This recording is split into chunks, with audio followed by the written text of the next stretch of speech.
दोस्तों जियो financial service की बात करें तो स्टॉक के अंदर आज हमने गिरावट देखी है। और ये गिरावट हुई है ब्लॉक डील के बाद। यहाँ पे आप देख ही सकते हो कि आज काफ़ी बड़ी ब्लॉक डील हुई है, किसी ने बड़ी मात्रा में अपने शेयर बेचे हैं और जिसकी वजह से आज ये गिरावट का माहौल देखने को मिला। अब ये सबसे बड़ी बात यह है कि स्टॉक में इस समय संभावना तो काफ़ी पॉजिटिव बनी है। निफ्टी 50 के अंदर ये शामिल भी हो गया है, उसके बावजूद भी गिरावट रुक नहीं रही है और इसके पीछे सबसे बड़ी वजह है बाज़ार में गिरावट का माहौल। इसके बीच में कुछ बड़ी अपडेट निकल के आ रही है फाइनेंशियल सेक्टर से संबंधित। कुछ बड़े फैसले लिए जा रहे हैं, उसके क्या दूरगामी परिणाम होंगे उसको समझने की कोशिश करेंगे इस वीडियो के माध्यम से। और क्या जियो फाइनेंशियल आने वाले समय में ज़बरदस्त रिटर्न दे सकता है या फिर भारी भरकम गिरावट अभी भी बाकी है। लेकिन फ्रेंड्स, उससे पहले अगर आप पहली बार हमारे चैनल पे आए तो चैनल को सब्सक्राइब कर दीजिए, एक बेल आइकॉन दबा दीजिए ताकि जब भी नया वीडियो बने पहला नोटिफिकेशन आपको मिले। वीडियो पसंद आए तो लाइक से जरूर कीजिए। चलो फ्रेंड्स, वीडियो स्टार्ट करते हैं। मैं हूँ आपका दोस्त एस बी दवे और हमारे अपने चैनल ऑनलाइन कमाई में आपका बहुत बहुत स्वागत है। तो सबसे पहले जियो फाइनेंशियल सर्विस की बात कर ले तो आज 221 पर क्लोजिंग थी। 2.01% की गिरावट देखने को मिली। तो आज स्थिति दबाव में थी, ब्लॉक डील का असर देखने को मिला। इसके बीच में जो एक बड़ी अपडेट निकल के आ रही है, जियो फाइनेंशियल सर्विस ने एक्सचेंज को जानकारी दी है।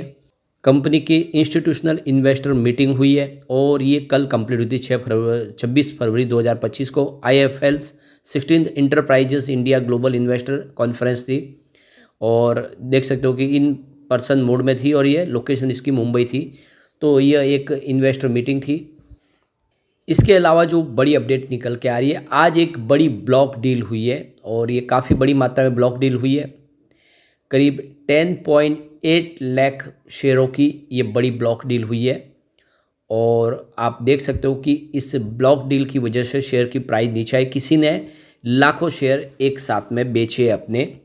और क्योंकि अगर ये इतनी भारी मात्रा में ब्लॉक डील के माध्यम से अगर खरीदारी होती तो आप समझ सकते हो कि शेयर की प्राइस बढ़ती, लेकिन शेयर की प्राइस कम आई हो, नीचे आई है। इसका मतलब किसी ने ये ब्लॉक डील के माध्यम से अपने शेयर बेचे हैं।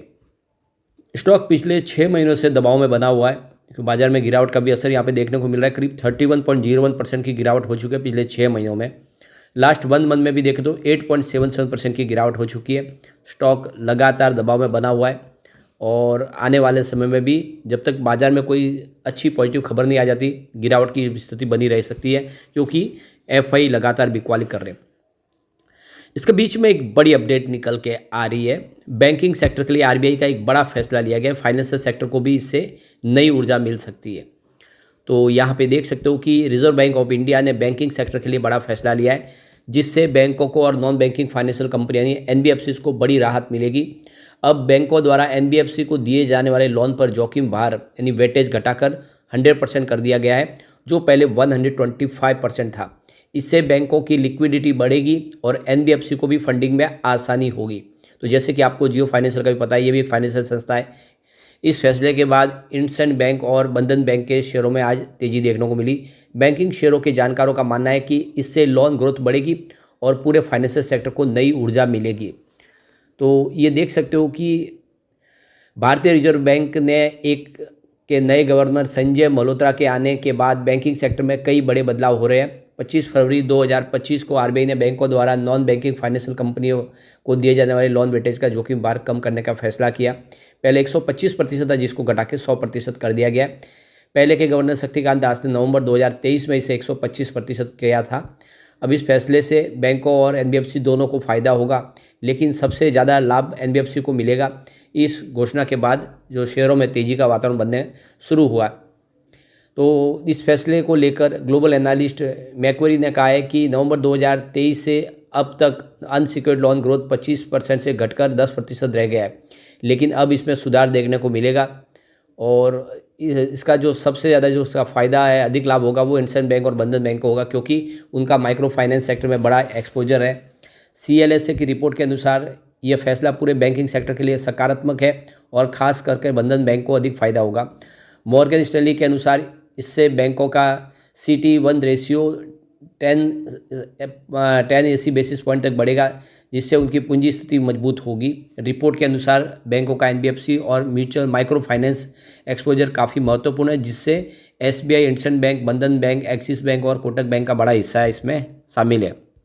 मोतीलाल ओसवाल की रिपोर्ट के अनुसार इस फैसले से सभी बैंकों को लगभग बड़ा फ़ायदा होगा और कुछ स्मॉल फाइनेंस बैंकों को भी सबसे ज़्यादा फ़ायदा होगा।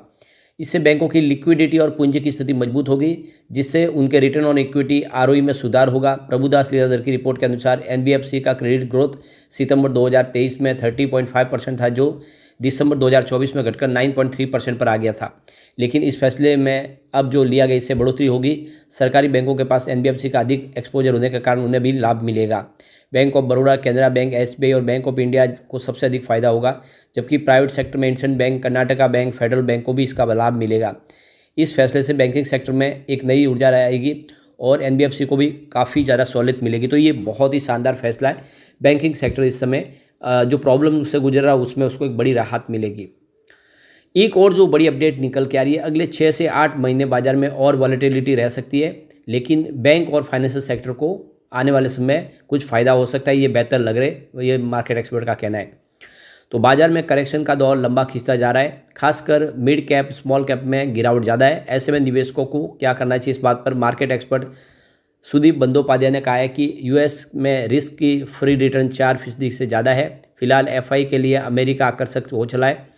भारत में 15% से ज़्यादा ग्रोथ तो हो तभी वो एफआई बाज़ार में फिर से आएंगे या फिर बाज़ार में रुकेंगे रहेंगे। बाज़ार में ग्रोथ की रफ्तार सुस्त होने की आशंका है, जिसका असर भारतीय बाज़ारों में देखने को मिल रहा है। हालांकि ये बात सही है कि डोमेस्टिक इनफ्लो तगड़े है, एसआईपी फ्लो बरकरार है। इसके अलावा भी निवेशक बाज़ार में पैसा लगा रहे, जिससे के कारण मार्केट में कुछ हद तक मार्केट होल्ड करके रखा हुआ है।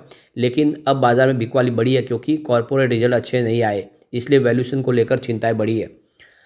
उन्होंने आगे कहा है कि बाज़ार में पहले लोग खरीदारी के मौके तलाशते थे, लेकिन अब अपवर्ड मोमेंट आ रहा है, तो लोग बचने के मौके तलाश रहे हैं। हालांकि बाज़ार में निराशा होने की ज़रूरत ज़्यादा नहीं है। बाज़ार में आई वॉलेटिलिटी छोटी और मध्यम अवधि के लिए है। अगले 6 से 8 महीने बाज़ार में वॉलेटिलिटी रह सकती है। लंबी अवधि के लिहाज से बाज़ार अच्छे रिटर्न देगा। लिया जाए, ये बाज़ार लंबे समय के लिए पोर्टफोलियो बनाने का अच्छा मौका दे रहा है। लार्ज कैप में वैल्यूएशन काफ़ी आकर्षक हो गए, तो आने वाले समय बेहतर उम्मीद की जा सकती है। तो यहाँ पे बीएसएफआई एक ऐसा सेक्टर है जिसमें काफ़ी अच्छे मौके मिल रहे हैं। भारत में ब्याज दरों में कटौती की शुरुआत में उम्मीद जताई जा रही है। आगे भी RBI calendar year 2-3 rate cut और ला सकता है। अगर ऐसा होता है तो बीएसएफआई सेगमेंट में लार्ज कैप बैंक और फाइनेंशियल सेक्टर को ज़्यादा फायदा होगा। बैंकिंग सेक्टर में एसबीआई का शेयर अट्रैक्टिव लग रहा है। एक शेयर के 1 साल के लिहाज से एसबीआई फ़ायदेमंद लग रहा है। तो ये देख सकते हो कि आने वाला जो समय है फाइनेंशियल सेक्टर के लिए और बैंकों के लिए काफ़ी अच्छा हो सकता है, ये संदीप बंदोपाध्याय का कहना है। तो कुल मिला के ये देख सकते हो कि आने वाले समय बेहतर उम्मीद की जा सकती है और जियो फाइनेंशियल भी काफ़ी बेहतर कर सकता है। लेकिन फ्रेंड्स, कोई भी इन्वेस्टमेंट करने से पहले अपने फाइनेंशियल एडवाइज़र से एडवाइस ले ले या अपना खुद का रिसर्च करें, क्योंकि मैंने वीडियो आपके एजुकेशनल पर्पज़ के लिए ही बनाया। वीडियो पसंद आए तो लाइक से जरूर कीजिए और चैनल को सब्सक्राइब कर दीजिए। Thank you friends.